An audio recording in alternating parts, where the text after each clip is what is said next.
ECMAScript 3 کے بعد ECMAScript 4 پہ کام ہونا شروع ہو گیا،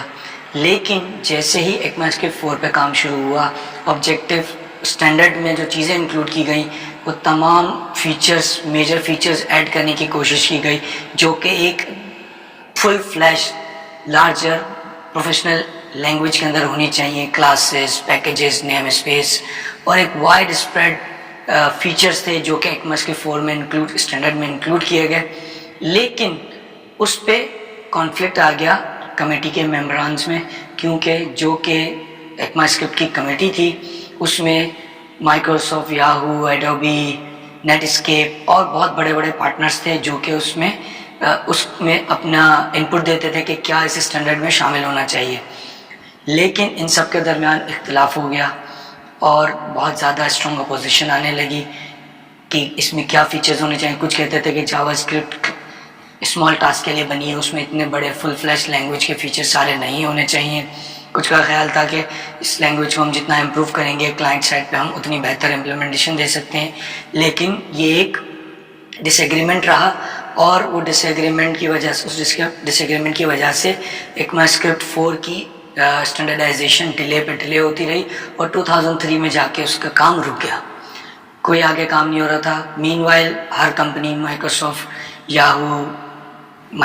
موزیلا، نیٹ اسکیپ، یہ سب اپنی اپنی امپلیمنٹیشن دے رہے تھے، اپنے اپنے براؤزر میں اپنے اپنے طریقے سے اپنے اپنے فیچرز دے رہے تھے، اسٹینڈرڈائزیشن کا کام رک گیا تھا۔ 2005 میں جب جاوا اسکرپٹ میں ایجیکس کو بہت زیادہ پذیرائی ملنے لگی، ایجیکس پہ بہت زیادہ کام ہونا شروع ہو گیا، نیٹو لائک اپلیکیشنز بننا شروع ہو گئیں، تو اس میں دوبارہ سے ایک جان پڑی اور دوبارہ سے وہ کمیٹی ایکٹیویٹ ہوئی اور جاوا اسکرپٹ کے اسٹینڈرڈائزیشن پہ پھر سے کام شروع ہوا۔ ECMAScript 4 کو پھر سے ایکٹیویٹ کیا گیا کہ اب اس پہ کام شروع کرتے ہیں۔ جیسے ہی پھر دوبارہ اس پہ کام شروع ہوا، چیزیں اسٹینڈرڈائز فائنلائز ہونا شروع ہوئیں، پھر سے آبجیکشن آ گئے۔ مائکروسافٹ اور یاہو کے ایک ڈیولپر تھا، جاوا اسکرپٹ کے ویل نون ڈیولپر ڈگ کراکفورٹ،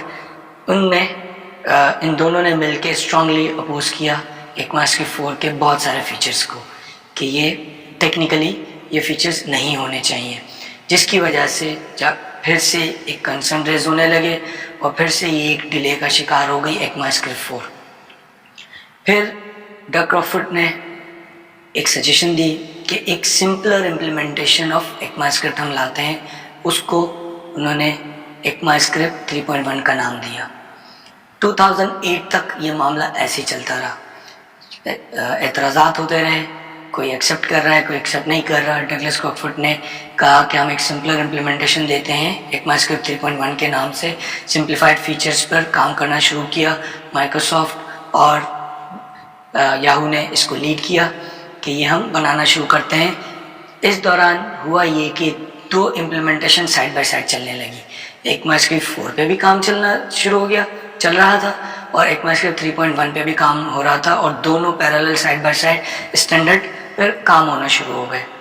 یہ ایک کنفیوژن تھی ڈیفینیٹلی، کیونکہ اس پہ اگر کام اسی طریقے سے چلے گا تو پبلک کس چیز کو فالو کرے گی، ڈفرینٹ جو براؤزرز ہیں، ڈفرینٹ کمپنیز ہیں، کس اسٹینڈرڈ کو فالو کریں گے، 3.1 یا 4 کو۔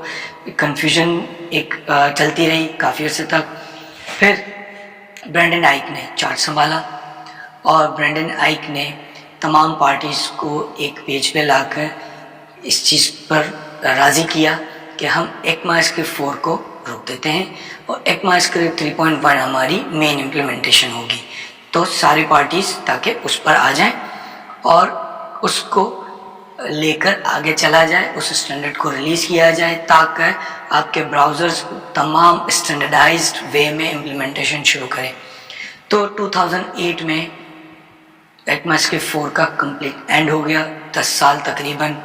یہ فائٹ چلتی رہی جس کا کوئی نتیجہ نہیں نکلا، اور ECMAScript 3.1 پر سب نے مل کے یہ شو کیا کہ اس کو کام کرنا ہے، اور سب نے مل کے پھر ECMAScript 3.1 کے اسٹینڈرڈ کو فائنلائز کرنا شروع کر دیا۔